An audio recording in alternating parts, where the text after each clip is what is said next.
Agriculture by L चित्रोल में स्वागत है। फल परिरक्षण के अंतर्गत अपन पढ़ चुके जेम। उसके बाद में नेक्स्ट जो फल परिरक्षण के अंतर्गत आता है वो आता है जेली।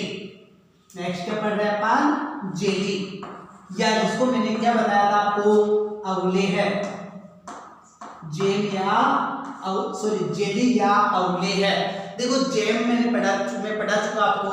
जेम के अंतर्गत मैंने आपको कहा था कि गुद्देदार जो फल होते हैं उन गुद्देदार फलों को चीनी के एक निश्चित सांद्रता के साथ में अपन क्या करेंगे, पकाएंगे। उनको अपन ने क्या कहा, यानी उस चीज को अपन ने कहा था जेम। बात कर रहे हैं जेली या अवले है की। तो जेली या अवले है का मतलब मैं बता चुका कि आपकी जो पेक्टिन युक्त रस है, कौन सा रस? पेक्टिन युक्त रस।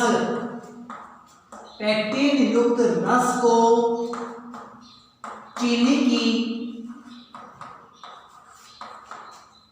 एक निश्चित सांद्रता के साथ या निश्चित मात्रा के साथ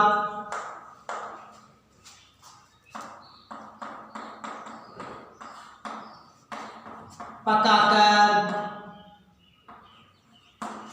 तैयार किया गया पदार्थ क्या कहलाएगा? जेली कहलाएगा। यानी आपके जो पेक्टिन युक्त रस है उस पेक्टिन युक्त रस को चीनी की एक निश्चित सांद्रता के साथ मिलाकर पकाकर तैयार किया गया पदार्थ क्या कहलाएगा? जेली या अवले है कहलाता है। आगे समझ में, यानी जो खट्टे फल होते हैं उन खट्टे फलों में क्या पाया जाता है? पेक्टिन पाया जाता है। और उस पेक्टिन युक्त रस को अपन चीनी के निश्चित मात्रा के साथ में मिलाकर पकाकर तैयार कर लेते हैं कोई पदार्थ। उस पदार्थ को अपन क्या कहते हैं? जेली कहते हैं। बात करते हैं उपयुक्त फलों की कि जेली के लिए कौन से फल उपयुक्त होते हैं। तो सिंपल सी बात होती है कि जो यानी खट्टे फल होते हैं वो खट्टे फल क्या होते हैं? जेली के लिए उपयुक्त होते हैं। तो खट्टे फलों के अंतर्गत जैसे एग्जाम्पल देखा अपन ने अमरूद। क्या एग्जाम्पल देखा? अमरूद अपन ने एग्जाम्पल देखा, मोस्ट इंपोर्टेंट एग्जाम्पल। जैसे जेम के लिए सर्वोत्तम जो फल होता है वो होता है सेब। लेकिन मैंने आपको कहा था कि सुपरवाइज 2018 में जो क्वेश्चन पूछा गया था वो ये पूछा गया था कि जेम के लिए उपयुक्त फल होता है। अब वहां पर उसने सेब का ऑप्शन नहीं दिया, वहां पर मैंगो ऑप्शन नहीं दिया, गाजर ऑप्शन नहीं दिया, स्ट्रॉबेरी ऑप्शन नहीं दिया। ऑप्शन क्या था आपका? पपीता। तो उसका राइट आंसर क्या था? पपीता। इसी प्रकार उपयुक्त फल यानी जेम के लिए जो सर्वोत्तम फल होता है, जेली के लिए वो कौन सा होता है? अमरूद होता है। अमरूद के अलावा जो भी खट्टे फल है, जैसे अपने आम भी खट्टा होता है, यानी कच्चा होता है तब क्या होता है? खट्टा होता है। जैसे फॉर एग्जांपल करोंदा। करोंदा क्या होता है? यानी खट्टा होता है। तो अपन ने देखा अमरूद, आम, करोंदा। और जो भी आपके अंगूर है या खट्टा सेब है, उस अंगूर या खट्टे सेब के द्वारा भी अपन जेली तैयार कर सकते हैं। तो सेब भी क्या होते हैं? खट्टे होते हैं। तो खट्टे सेब। देखो मोस्ट इंपोर्टेंट एग्जांपल अमरूद, मोस्ट इंपोर्टेंट एग्जांपल अमरूद। तो जेली के लिए जो सर्वोत्तम फल है वो है अमरूद। उसके बाद बात करें आम, करोंदा, अंगूर, खट्टे सेब। इनसे अपन क्या तैयार कर सकते हैं? जेली तैयार कर सकते हैं। ठीक है, चलो इसके बाद में मैंने आपको जब जेम पढ़ा था तब क्या पढ़ा था कि जेम एक अपारदर्शी व ठोस पदार्थ होता है। वहीं पर मैंने आपको क्या कहा था जेली के लिए कि जेली क्या होती है? पारदर्शी। जेली क्या होती है? पारदर्शी, जिसमें से हाथ पर आप देख सकते हो। पारदर्शी व अर्ध ठोस पदार्थ। पारदर्शी व अर्ध ठोस पदार्थ कौन सा पदार्थ होता है? आपका जेली होता है। और ठोस पदार्थ व अपारदर्शी कौन सा होता है? जेम होता है। ठीक है, इसके बाद बात करते हैं मात्रा की।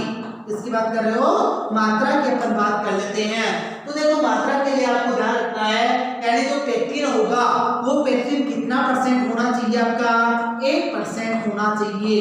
पेक्टिन कितना परसेंट होना चाहिए? 1% पेक्टिन होना चाहिए। फिर बात कर लेते हैं अम्लता। तो देखो जेम के लिए अम्लता अपने पढ़ी थी 0.5 से 0.6, लेकिन जेली के लिए जो अम्लता होती है वो होती है 0.7 से 0.9%। कितनी होती है? 0.7 से 0.9% किसकी, यानी जेली की। फिर बात करते हैं यहाँ पर पानी की कितनी आवश्यकता पड़ती है। जेम के लिए मैंने आपको कहा था कि 100 ml या 100 ग्राम पानी की आवश्यकता होती है, लेकिन जेली के लिए 300 से 400 ग्राम या 400 ml पानी की आवश्यकता होती है। ठीक है, फिर चलो यहाँ पर बात करते हैं टीएसएस की। देखो जेम के लिए टीएसएस मैंने बताया था 68 डिग्री या 68%, और जेली के लिए जो टीएसएस होता है वो होता है 65%। यहाँ पर आप क्या करोगे, जो खट्टे फल हैं, फॉर एग्जाम्पल जैसे अपन ले लिया अमरूद, अमरूद को अपन ने क्या किया, सबसे पहले टुकड़े करके उसको गर्म पानी यानी पानी के लिए उबालने के लिए रख दिया। इस जो यानी जो आपका फल है अमरूद है, उस फल को आपको इतनी देर तक उबालना है कि उसका जो फल का पेक्टिन था यानी जो खट्टापन था वो पानी में मिल जाए, उतनी देर तक आपको उसको उबालना है। उबालने के बाद में आप क्या करोगे, उस रस को छान लोगे और छानकर वापस आप क्या करोगे, उसको गर्म करने के लिए रख दोगे। फिर बात करते हैं अपन गर्म करने के लिए रखेंगे, उसके बाद में अपन क्या करते हैं, उसमें चीनी मिलाते हैं। जो देखो चीनी की जो मात्रा होगी वो किसके आधार पर मिलाई जाएगी, तो उस पेक्टिन के आधार पर मिलाई जाएगी कि उसमें पेक्टिन कितने परसेंट है। यदि पेक्टिन 1% यानी 1% है तो अपन 1 kg चीनी मिलाएंगे। यदि पेक्टिन 1.25% है तो अपन 1.25 kg चीनी मिलाएंगे। यदि पेक्टिन 0.75% है तो आप 750 ग्राम चीनी मिलाओगे। अपन बात करते हैं, अभी बाद में देखते हैं। फिर बात करते हैं इसका टेम्परेचर, अंतिम बिंदु का तापमान, यानी जेम का जो अंतिम बिंदु का तापमान था वो कितना था, 105 डिग्री सेंटीग्रेड, 105 डिग्री सेंटीग्रेड। अब यहाँ पर अपन जेली के लिए देख रहे हैं कि जेली का जो अंतिम बिंदु का तापमान होता है वो कितना होता है, तो जेली का थोड़ा सा ज्यादा, जेम से क्या होगा, थोड़ा सा ज्यादा। अब थोड़ा सा ज्यादा कितना होगा, 105.5 डिग्री सेंटीग्रेड। कितना होगा, 105.5 डिग्री सेंटीग्रेड किसका, जेली का यानी टेम्परेचर होगा। ठीक है, मैंने आपको क्या बताया कि आप क्या करोगे, फलों को उबालने के लिए रखोगे। पानी जो आपका था 300 से 400 ml, उसमें आपने क्या किया, फलों को टुकड़े करके उसमें उबालने के लिए रख दिया। जो फलों का पेक्टिन था यानी वो पेक्टिन किसमें मिल गया, पानी में मिल गया, उसको छान लेते हैं, उस पेक्टिन युक्त रस को वापस गर्म करने के लिए रख देते हैं और उसमें चीनी की मात्रा अपन मिलाते हैं। वो चीनी की मात्रा अपन किस आधार पर मिलाएंगे, ये चीज अपने को देखनी है। देखो जैम के लिए तो डायरेक्ट अपने कह देता है कि जो मीठे फल है उनके लिए 750 ग्राम चीनी और जो खट्टे फल है उनके लिए 1 से 1.25 kg चीनी आप मिला रहे थे। यहाँ चीनी की मात्रा, चीनी की जो मात्रा होगी वो चीनी की मात्रा किस पर डिपेंड करेगी, पेक्टिन पर। किस पर, पेक्टिन पर आधारित होगी। ये क्वेश्चंस बहुत इंपॉर्टेंट क्वेश्चंस करता है यहाँ पर कि जेली में जेली में चीनी की मात्रा किस पर आधारित होती है, तो पेक्टिन पर आधारित होती है। ये याद रख लेना, इंपॉर्टेंट बहुत क्वेश्चन, मोस्ट इंपॉर्टेंट क्वेश्चन होता है कि चीनी की मात्रा जेली में किस पर आधारित होती है, तो पेक्टिन पर आधारित होती है। अब देखो इसके लिए पेक्टिन की जो मात्रा होती है उसके लिए अपन परीक्षण करते हैं, तो उसको कहते हैं अपन पेक्टिन परीक्षण। क्या बोलते हैं उसको, पेक्टिन परीक्षण अपन बोलते हैं। देखो पेक्टिन जो परीक्षण होता है वो अपन 2 प्रकार से करते हैं। कितने प्रकार से करते हैं, 2 प्रकार से करते हैं। एक आता है आपका एल्कोहल परीक्षण, क्या आता है, एल्कोहल परीक्षण, और दूसरा आता है आपका जेलीमीटर परीक्षण। दूसरा क्या है, जेलीमीटर परीक्षण। 2 परीक्षण आपके पास में है, 2 टेस्ट आपके पास में है। 2 टेस्ट कौन कौन से है, एक है आपका एल्कोहल परीक्षण और दूसरा आपका गया कौन सा, यानी जेलीमीटर परीक्षण। अब देखो इसके अंतर्गत अपन एल्कोहल परीक्षण देखते हैं। तो एल्कोहल परीक्षण अपन कैसे करेंगे, तो इसमें अपन क्या करते हैं, यानी आपके जो रस है उस रस में आपके 2 चम्मच अपन क्या करेंगे, एल्कोहल की डालेंगे। किसके डालेंगे, एल्कोहल की डालेंगे। किसके डालते हैं, आपके रस में 2 चम्मच, यानी आप 1 चम्मच उधर से क्या ले लेते हो, रस ले लेते हो, उसमें 2 चम्मच आप किसकी डालते हो, अल्कोहल की डालते हैं, स्प्रिट की डालते हैं।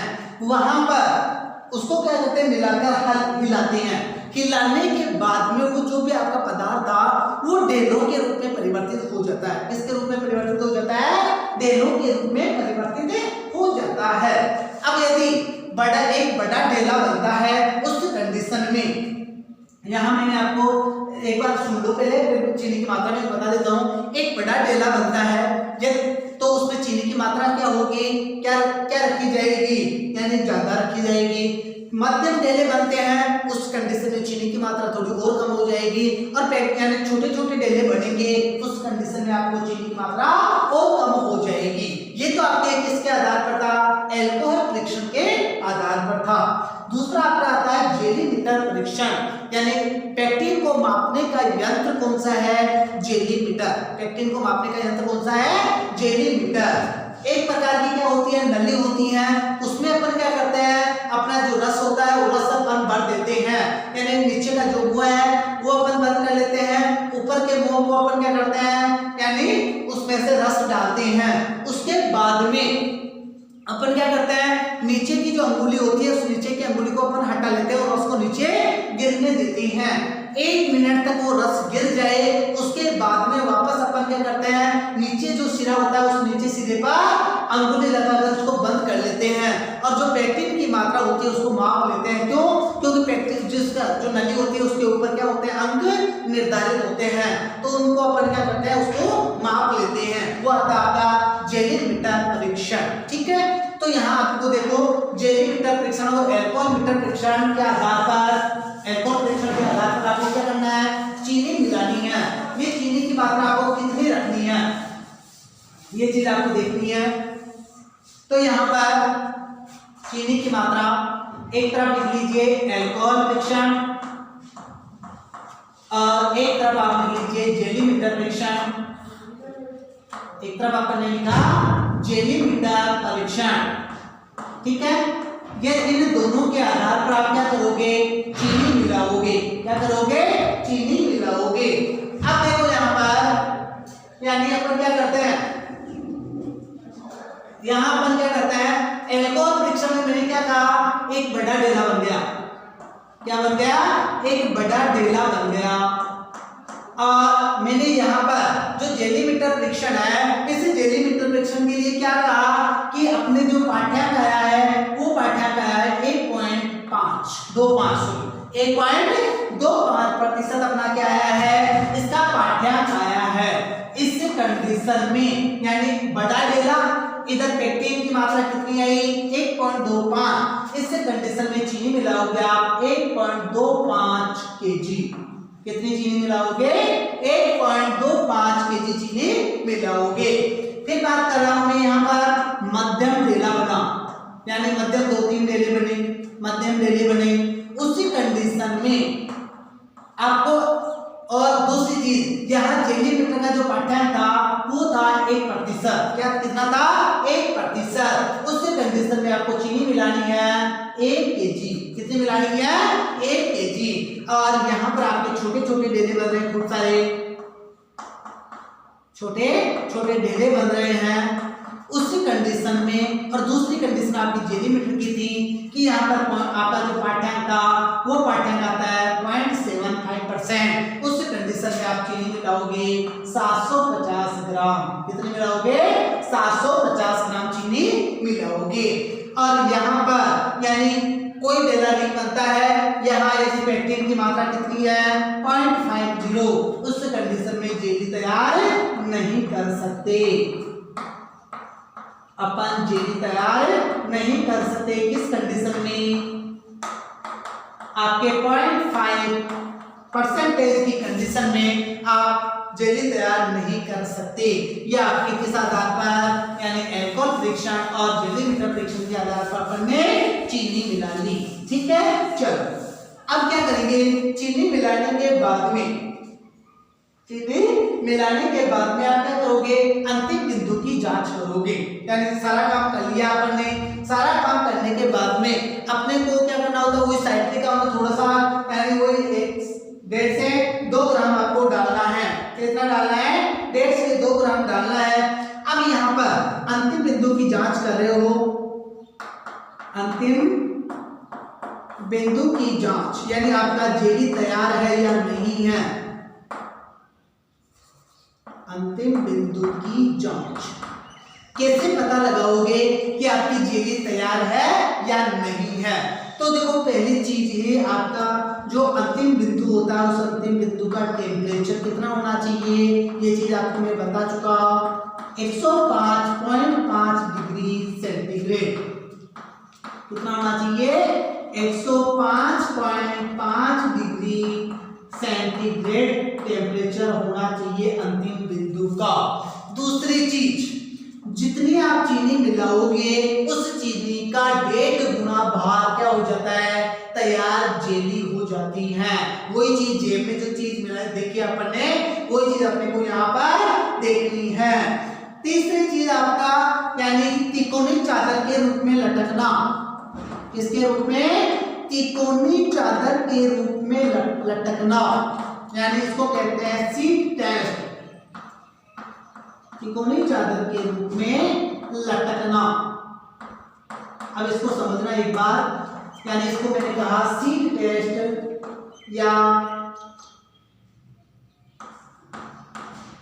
चादर परीक्षण, सीट टेस्ट या चादर परीक्षण।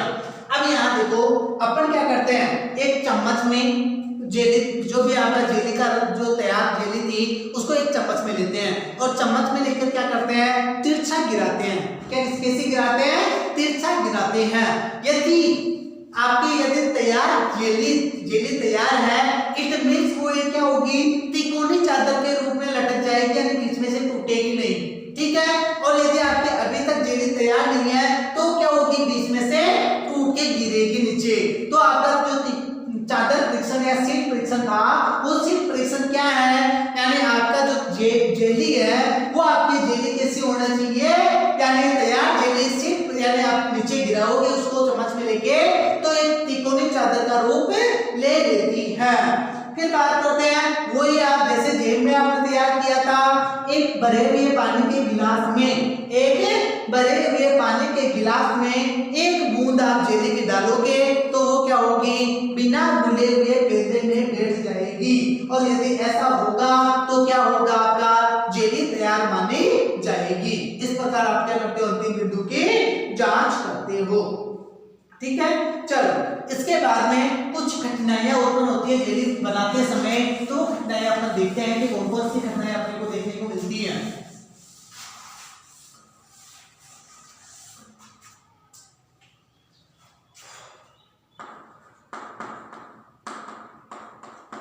कठिनाइयां देखो, कठिनाइयों के अंतर्गत पहली अपने कंडीशन आती है जेली का न जमना। जेली का न जमना मतलब जेली जमती नहीं, जेली जमती नहीं है। मैंने क्या कहा था जेली के लिए कि अर्ध ठोस पदार्थ है, यानी लिक्विड भी नहीं रहेगी कि ठोस भी नहीं रहेगी, क्या था, अर्ध ठोस पदार्थ है। तो जेली का न जमना यानी जेली जमती नहीं है। अब ये क्यों होता है ऐसी कंडीशन, तो जो भी आपकी चीनी थी उस चीनी की मात्रा आपने क्या मिला दी, ज्यादा मिला दी, तो अधिक चीनी तथा पहली कंडीशन, चीनी की मात्रा आप क्या कर रहे हो, ज्यादा मिला रहे हो। चीनी की मात्रा ज्यादा मिलाने के कारण से क्या हो गई, जेली नहीं जम रही है। दूसरी चीज या तो आप उसको कम पका रहे हो या उसको ज्यादा पका रहे हो। तो तथा कम या ज्यादा पकाना, कम या ज्यादा पकाना, इस कारण से भी क्या होता है, आपकी जेली नहीं जमती है। ठीक है। ये पहली कठिनाई आपने देखी अपन ने। उसके बाद में इसके अंतर्गत एक और चीज बता सकते हो, जैसे अपन ने अधिक चीनी बताई तो पेक्टिन की कमी भी बता सकते हो। यहाँ पर किसकी कमी, पेक्टिन की कमी, यानी चीनी की अधिकता और कमी किसकी हो गई, पेक्टिन की हो गई। और कम या ज्यादा पकाने से भी क्या होती है, जेली नहीं जमती हैं। नंबर दूसरी कठिनाई, जेली का रोना। किसका? जेली का रोना। आप मत रोने लग जाना, ठीक है। चलो, जेली का रोना। देखो, जेली का रोना या इसको कहते हैं विपिंग जेली। क्या बोलते हैं इसको? Whipping jelly. जेली का रोना या विपिंग जेली किसे कहते हैं? तो जो भी आपकी जेली होती है, उस जेली को अपन यदि कुछ समय के लिए रख देंगे तो उसके ऊपर क्या होता है? पानी आ जाता है, यानी सतह के ऊपर पानी आ जाता है। उसको अपन क्या कहते हैं? जेली का रोना कहते हैं। क्या कहते हैं? जेली का रोना कहते हैं। जेली को कुछ समय तक रखने पर सतह पर पानी का आना। अब सतह पर पानी आ जाएगा, उसको अपन क्या कहेंगे? जेली का रोना कहेंगे। क्या कहेंगे उसको? जेली का रोना कहेंगे। अब जेली का रोना यानी कैसे होगा? तो आपके जो चीज जेली का न जमना है उसको उल्टा कर दीजिए। क्या करना है? उसका उल्टा करना है। यानी आपने यहाँ पर क्या कहा? अधिक चीनी, तो आप यहाँ कह दीजिए कम चीनी। क्या कह दीजिए? कम चीनी। दूसरी चीज, यहाँ आपने क्या कहा? पेक्टिन की कमी, यहाँ आप बता दीजिए पेक्टिन की अधिकता। पेक्टिन की अधिकता। और इस कारण से क्या होता है? आपके जेली रोने लग जाती है, यानी जेली की सतह पर पानी आ जाता है। ठीक है।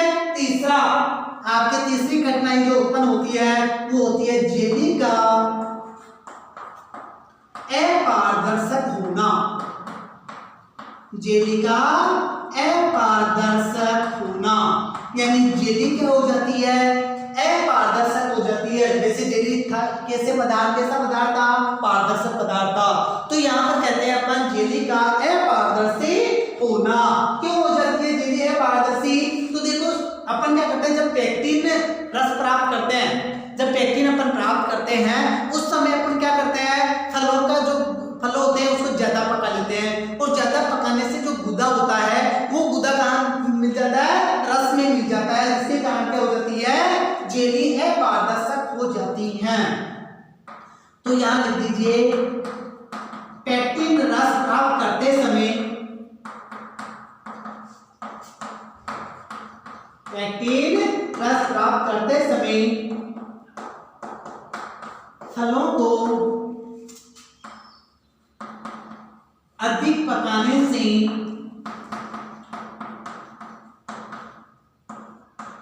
गुदा रस में मिलना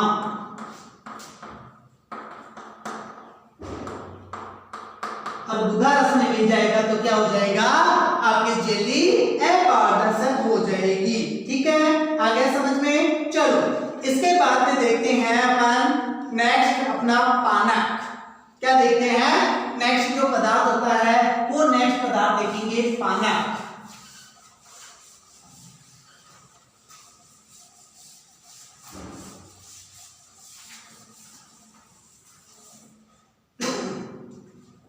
पानक या पानक को अपन कहते हैं स्क्वैश। पानक को क्या कहते हैं? स्क्वैश अपन बोलते हैं। देखो, पानक होता क्या है? तो सिंपल भाषा में फलों का रस, पहली चीज, फलों का गुदा, फलों का रस भी होना चाहिए, दूसरा फलों का गुदा भी होना चाहिए, चीनी भी होनी चाहिए, और कुछ अनुपात में खट्टापन भी होना चाहिए उसमें। वो सारी की सारी चीजें मिली हुई क्या कहलाती है? पानक या स्क्वैश कहलाता है। क्या कहलाता है? पानक या स्क्वैश कहलाता है। तो यहाँ डेफिनेशन दीजिए, फलों का रस, गुदा व चीनी की एक निश्चित मात्रा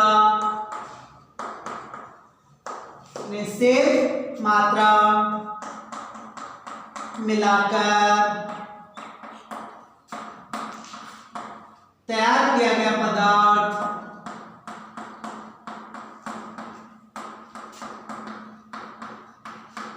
क्या कहलाएगा?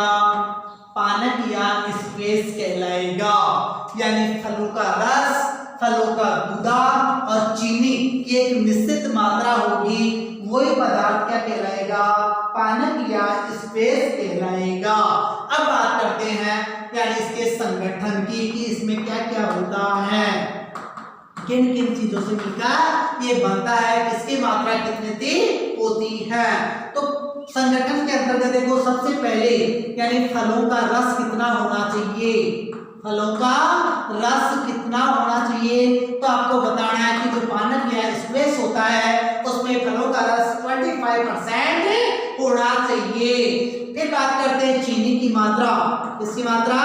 चीनी की मात्रा, यानी पानक या स्क्वैश में चीनी कितनी होनी चाहिए, तो पानक या स्क्वैश में 33 से लेकर 55% चीनी होनी चाहिए। यानी 25% फलों का रस, चीनी की मात्रा 33 से 35%, अम्लता होनी चाहिए 1 से 2%। कितनी होनी चाहिए? अम्लता 1 से 2% होनी चाहिए।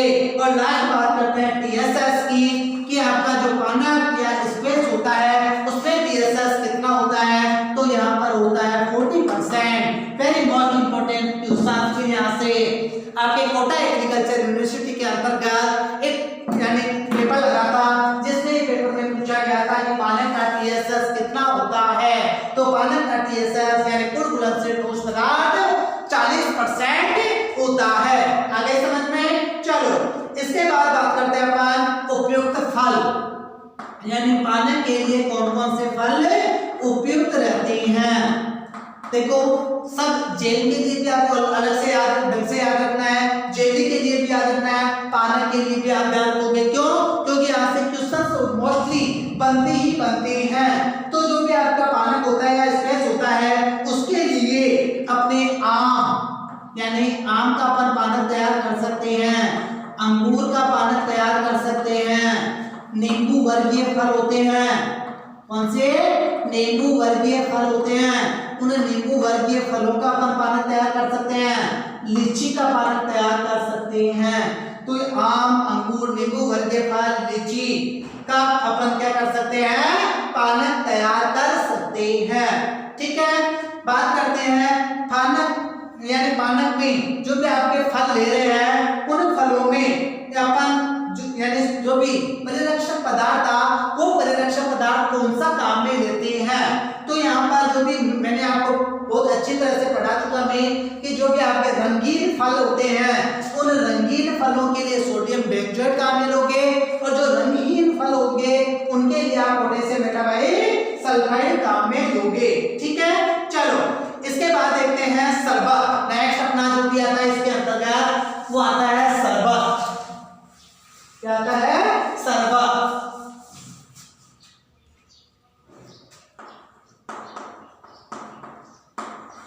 क्या होता है शरबत? देखो, शरबत आपने वैसे तो आपको याद पता नहीं है, लेकिन थोड़ा सा मैं आपको एक जनरली आइडिया दे रहा हूं। आप या कहीं भी यानी अपने नॉर्मल बात लेके जाते हैं, उस समय आप यानी लास्ट में क्या होता है? चीनी का मिलाया हुआ एक पदार्थ आपको पिलाया जाता है, पानी पिलाया जाता है, वो क्या कहलाता है? शरबत कहलाता है। यानी चीनी की एक निश्चित मात्रा, चीनी की एक निश्चित मात्रा अपन क्या करते हैं उसमें मिलाकर, फलों का जो फ्लेवर होता है, यहाँ पर फलों का रस नहीं आएगा, मोस्ट इंपोर्टेंट क्वेश्चन बनता है, फलों का ओनली फ्लेवर आएगा। फलों का फ्लेवर के साथ में अपने को कोई पदार्थ अपन तैयार करते हैं, वो क्या कहलाता है? आपका यानी शरबत कहलाता है। अब यहाँ पर देखो, शरबत में जो फलों का फ्लेवर होता है, फलों का जो फ्लेवर होता है वो कितना परसेंट होता है? 25% होता है। कितना होता है? 25% होता है। यहाँ पर अपन चीनी की बात करें तो शरबत में तो चीनी बहुत ही ज्यादा रखते हैं, तो चीनी आपको 65 से 70% रखनी होती है। कितनी रखनी होती है? 65 से 70% चीनी रखनी होती है। और अम्लता की बात करें, अम्लता होती है 1 से 2%। कितनी होती है अम्लता? 1 से 2% अम्लता यहाँ पर होती है। ठीक है, इसका TSS पूछा जाएगा तो TSS आपको बताना है 65%। क्या बताना है? 65%, यानी पानी का जो TSS होगा वो TSS कितना होगा 65%, यानी जेली के बराबर। आ गया समझ में? चलो इसके बाद आते हैं मुरब्बा। नेक्स्ट जो भी आपका प्रिजर्वेटिव पदार्थ है वो कौन सा है? मुरब्बा। नेक्स्ट प्रतिरक्षक पदार्थ कौन सा आ गया? मुरब्बा। क्या होता है मुरब्बा? यानी फलों के उच्च सांद्रता के साथ जो भी फल के टुकड़े हैं उन फलों को अपन चीनी के उच्च सांद्रता के साथ में रखेंगे, उसी को अपन क्या कहेंगे? मुरब्बा कहेंगे। तो यहाँ बता दीजिए, फलों को चीनी की उच्च सांद्रता के साथ रखना, फलों को चीनी की उच्च सांद्रता के साथ रखना क्या कहलाता है? मुरब्बा कहलाता है। जो सर्वोत्तम मुरब्बा होता है उसका होता है अपने आंवले का होता है। ठीक है, अब यहाँ देखो मुरब्बे में चीनी की मात्रा, मुरब्बे में चीनी की जो मात्रा होती है वो कितनी होती है? 70% होती है। कितनी होती है? 70% होती है। आपको पूछा जाएगा TSS, तो TSS बताना आपको जेम के बराबर, यानी 68%। कितना होता है TSS मुरब्बे का? 68% होता है। ठीक है, यहाँ आपको ध्यान ये रखना, मैं आपको पहले बता चुका कि जो भी आपका फल होते हैं उनमें कसीलापन दूर करने के लिए अपन क्या करते हैं? नमक की सांद्रता काम में लेते हैं, और वहां नमक की सांद्रता अपन 2% काम में लेते हैं। बेस्ट मुरब्बा किसका होता है? आंवले का मुरब्बा। एग्जांपल दे दिया अपन ने, आंवले का मुरब्बा। फिर दूसरा एग्जांपल नेक्स्ट दिया पेठा। दूसरा एग्जांपल अपन ने क्या दे दिया? पेठा। अरे जो आपका कैंडी या पेठा होता है, ठीक है, वो उसमें भी क्या होता है? आपकी चीनी की उच्च सांद्रता होती है, और उस सांद्रता के साथ में अपन जो रख रहे हैं उसको अपन क्या कर रहे हैं? मुरब्बा कह रहे हैं। ठीक है, इसके बाद में आता है अपने लास्ट में टमाटर का सॉस या केचप। क्या आता है? टमाटर का सॉस या केचप। देखो दोनों अलग अलग चीज है, हालांकि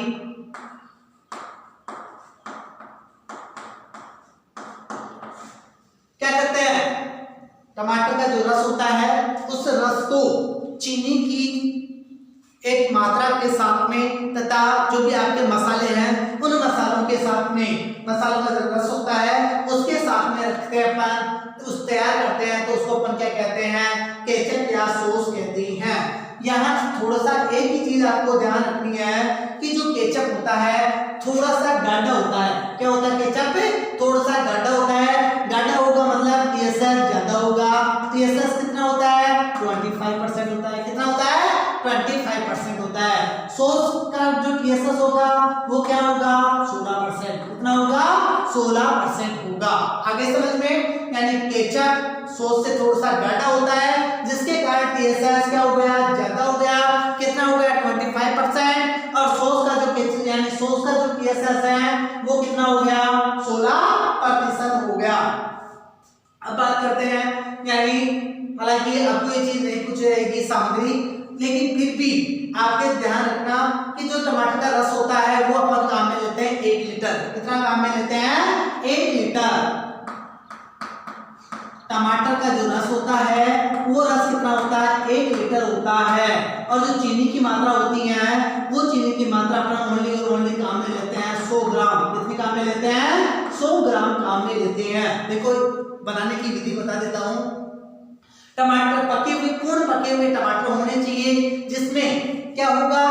यानी आपके उनको अपन पानी के साथ में उबालने के लिए, यानी बिल्कुल लो पानी, हालांकि जरूरी नहीं है पानी आप उनमें डालो, उनको अपन क्या करते हैं? उबालने के लिए रख देते हैं। एक कंडीशन ऐसी होगी जब आपका क्या हो गया? टमाटर चटक के फट जाएगा, उस कंडीशन तक आपको उसको पकाना है। उसके बाद में आप उसको छलनी से छान लोगे, जिसके कारण बीज और जो छिलका होगा वो अलग हो जाएगा, और जो रस होगा वो अलग आ जाएगा। तो चीनी जो आपका टमाटर का रस होगा वो कितना आपने को लेना है? 1 लीटर लेना है। इसको वापस आप क्या करोगे? गर्म करने के लिए रख दोगे।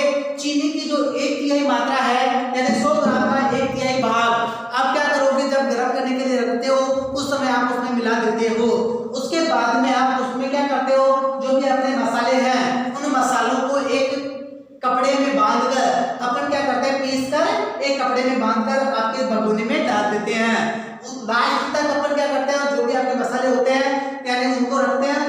बाद उस जो भी आपका कपड़ा था उसको निचोकर वापस बाहर निकाल लेते हैं और जो चीनी की जो शेष मात्रा होती है वो अपन उसमें मिला देती हैं। ठीक है, ये आपको एक बनाने की विधि मैंने आपको बता दी। यहाँ से जो क्वेश्चन पूछा जाएगा वो पूछा जाएगा कि टमाटर का जो रस होगा वो कितना लेंगे, तो वहां का बताना आपको 1 लीटर, चीनी की मात्रा 100 ग्राम। टीएसएस पूछता है 16% इसका 100 का होता है और टीएसएस का कितना होता है 25% होता है। यहाँ एक चीज याद रखना, टमाटर इसमें सॉस या केचप में जो लौंग लेते हैं वो लौंग क्या करते हैं, सीड्स रहित काम में लेते हैं। बहुत मोस्ट इंपोर्टेंट क्वेश्चन है भाई, लौंग सीड्स रहित। अब लौंग सीड्स रहित क्यों काम में लेते हैं, तो देखो जो सीड्स भाग होता है, इससे सीड्स भाग में क्या होता है, टेनिन पाया जाता है। क्या पाया जाता है, टेनिन पाया जाता है, जो क्या करता है टमाटर का जो रंग होगा यानी सॉस का जो रंग होगा उसको खराब कर देता है, सॉस के रंग को खराब कर देता है। इस वजह से उसको खराब होने से बचाने के लिए अपन क्या करते हैं, लौंग सीड्स रहित काम में लेते हैं। आ गया समझ में। चलो इसके बाद आता है नेक्स्ट जो प्रतिरक्षक पदार्थ, वो आता है आपका कोर्डियल या जूस। कोर्डियल या जूस, देखो कोर्डियल या जूस जो होता है वो क्या होता है, एक पेय पदार्थ होता है जो नींबू वर्गीय फलों से तैयार किया जाता है। यानी नींबू वर्गीय फलों से तैयार किया गया, फलों से तैयार किया गया पेय पदार्थ, ये क्या हो गया आपका कोर्डियल या जूस हो गया। क्या हो गया, कोर्डियल या जूस हो गया। इसके अंतर्गत आपको बताना है फलों का रस कितना काम में लेना है, तो फलों का रस आपको काम में लेना है 25%। कितना काम में लेना है, 25% काम में लेना है। फिर बात करते हैं चीनी की मात्रा, इसकी मात्रा, चीनी की मात्रा, तो यहाँ पर चीनी बहुत को कम रखोगे यानी न के बराबर रखोगे, लेकिन यहाँ पर एक दूसरी चीज आपको ध्यान रखनी है, इसका टीएसएस। क्या ध्यान रखना है, टीएसएस। इसका टीएसएस होता है 35%। कितना होता है 35%। और अम्लता बताओगे 1 से 2%। कितने बता दोगे, 1 से 2% आप किसकी, आपके जो कोर्डियल या जूस है उसकी सांद्रता अम्लता बता दोगे। ठीक है, इसके बाद नेक्स्ट जो प्रतिरक्षक पदार्थ अपना आता है वो कौन सा आता है, अचार। लास्ट प्रतिरक्षक पदार्थ है अचार।